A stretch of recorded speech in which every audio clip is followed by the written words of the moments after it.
Hi Tim, It's how are you doing? very well, very well. Bit of a different background for you today. Oh You're not in our yes, Copenhagen office.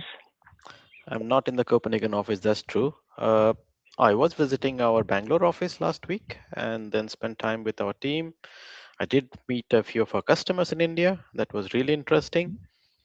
But my flight was cancelled due to the current situation in Middle East. Hmm. So right now I took a detour to visit my parents. So I'm sitting in my father's study, right, while working for my normal day. But that's the reason of my different background here. Good. All right. As long as you're online, at least Yeah, professional yeah, life continues. yes, indeed, indeed. Yeah. But for me, it was a very interesting trip. Apart from spending time with the team here and and seeing things on ground, I also met a few customers, which was also interesting. Where one part is the ERP side, the SAP, Vim, etc.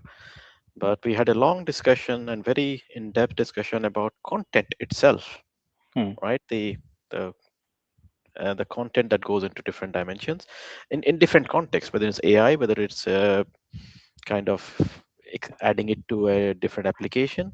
But I see the discussion now more and more getting into that area. Is that also something you see? Absolutely. Yeah, absolutely. I mean, content, ECM, as we still call it, internally. Yeah, enterprise content management, um, document management, or advanced document management, whatever we label, information management.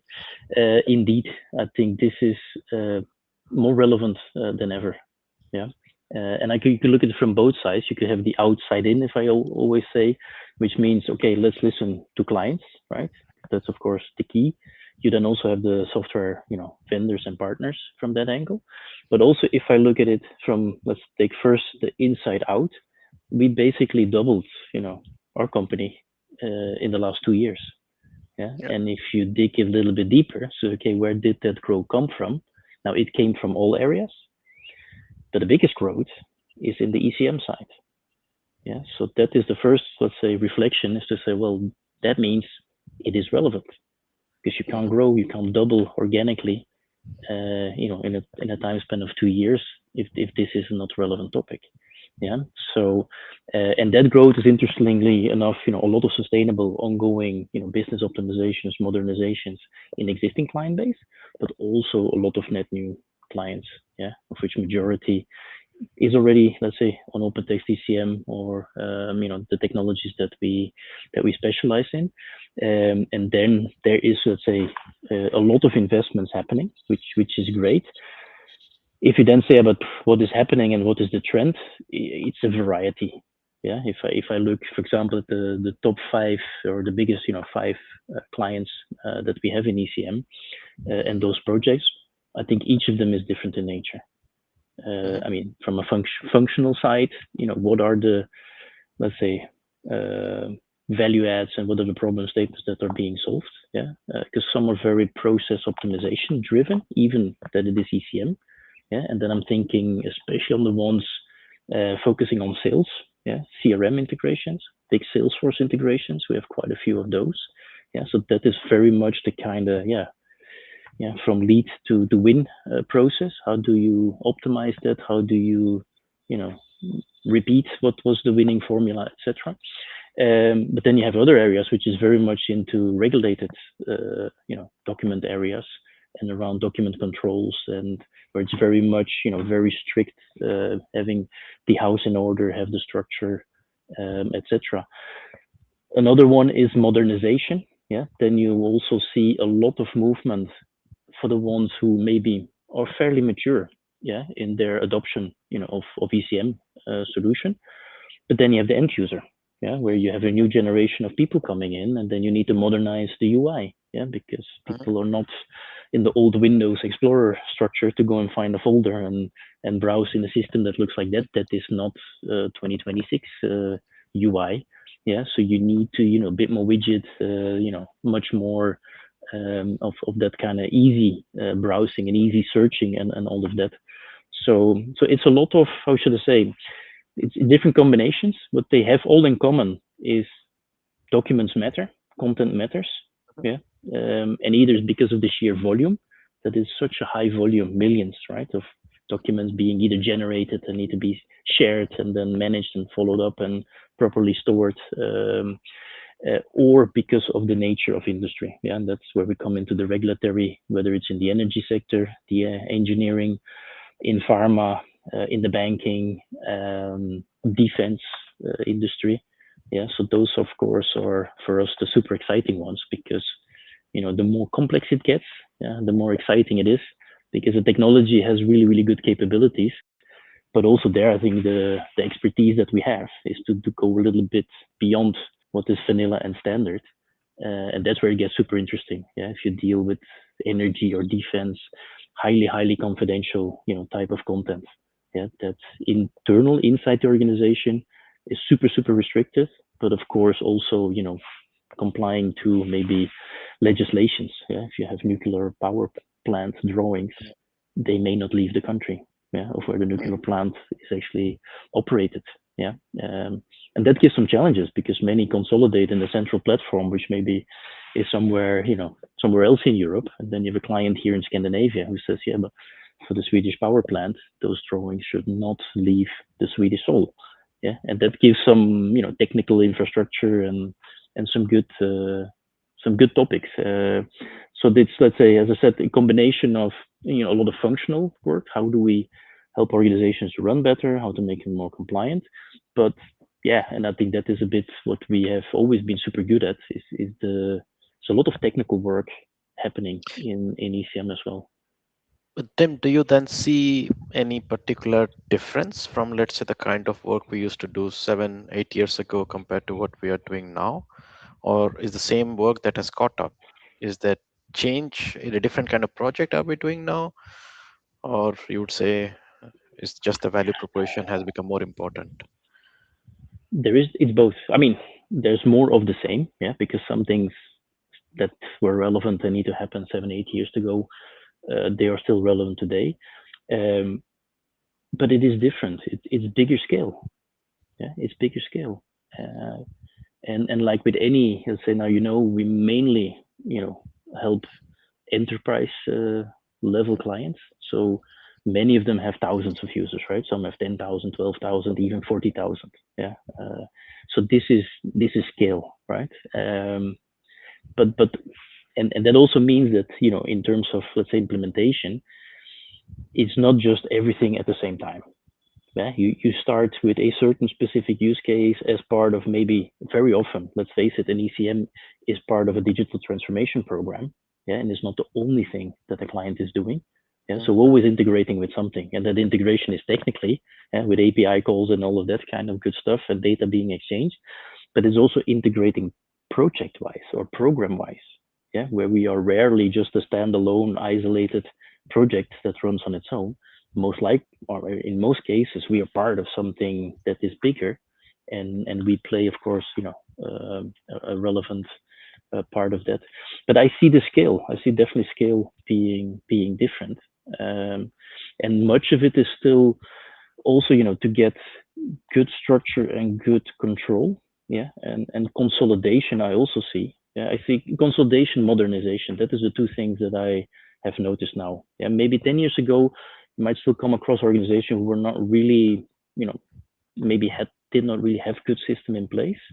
It's of course rare today. You don't come across a big enterprise that does not have a document management or an ECM system. Mm. Yeah, and most of them, let's face it, have multiple.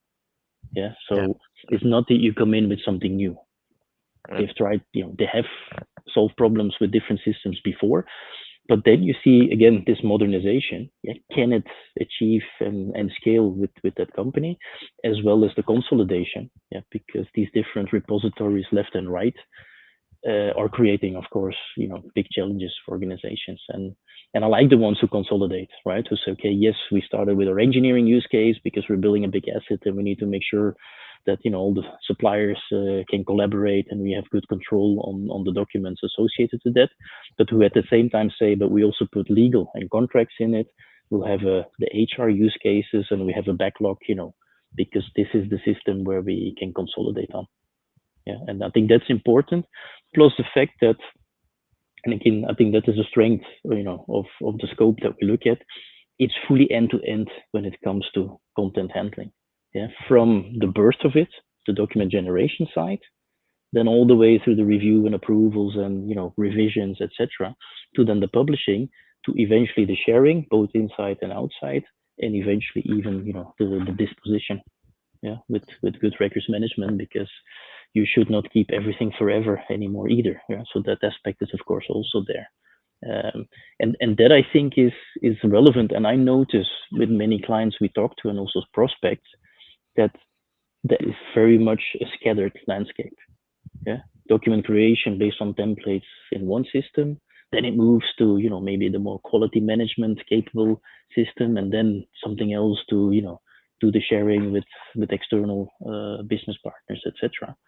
Um, and then yeah, and then we always challenge them, say, but why all these, let's say, different silos and boxes? Because there are solutions, right? And the ones that we are very familiar with, who basically are very rich and can cover this end to end, with of course different add-ons and different modules they can be added and deployed. Indeed, very interesting. So, I mean, I completely agree. We see a lot of traction. And as I said, I met a lot of customers recently where the discussion has been around content and the modernization of content and access, even integrating to applications, going further, even how to use them for the AI training use in the different use Hmm. cases.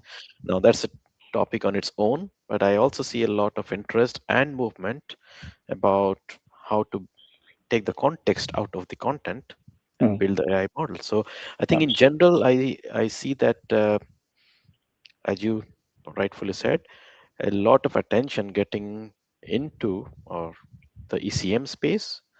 The attention was there, but probably the spotlight is getting even more and Hmm. more intense. Yeah, Yeah. that I also feel from the market. Hmm. Exactly, exactly. And AI is a bit of twofold. There's some, I mean, it's not at scale yet. I haven't come across, the ones who really at scale have plenty of use cases and, are there, so to speak, and have achieved the objectives when it comes to AI on the kind of, the private AI, yeah, for documents that you have inside the organization and that should not leave the organization either. So that, let's say, intelligence and that information that you have there. But yes, there are small steps being made. Yeah, proof of concept to maybe also test the technologies and how is it still secure, how to get the relevant data out and share it with AI, because they're also clients. There's a variety, yeah, Mm, and there's no single stop shop for AI nowhere. I mean, at least from all the customers I talk to, it's all a vision to say, okay, we want to do AI, but it changes also very quickly. So there is a combination to say, okay, for this specific use case, what do we want to solve? Yeah, then what is the best AI and even LLM that is to be used for this one? And then where do we then indeed integrate it with, for example, an enterprise ECM system? So there's a lot there, but I would say with our own customers, I think a lot of work currently and in past years have been done in that preparation and building that foundation for AI. And now we see, of course, a lot of conversation, yeah, happening is to say what is next, and then we come to the AI use cases, no doubt about that. Yeah. So, but it's very interesting, and also I'd say from a technical side, because AI and cloud is of course also often used in the same terminology, and cloud is also a super relevant topic on its own. Yeah, mm, when it comes to especially to OpenText DCM, where the trend also there is still cloud. The important part is their cloud can mean and should mean different things.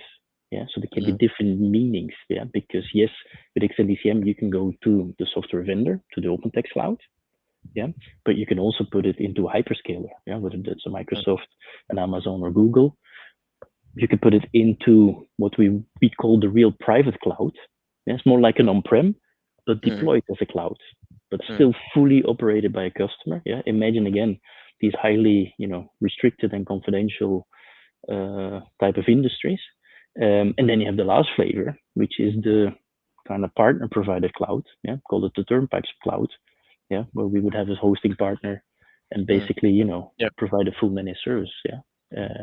And that evaluation, I mean, there's also many tracks that I see are ongoing to make that evaluation for the clients is okay, but what do what can we do and what can we not do?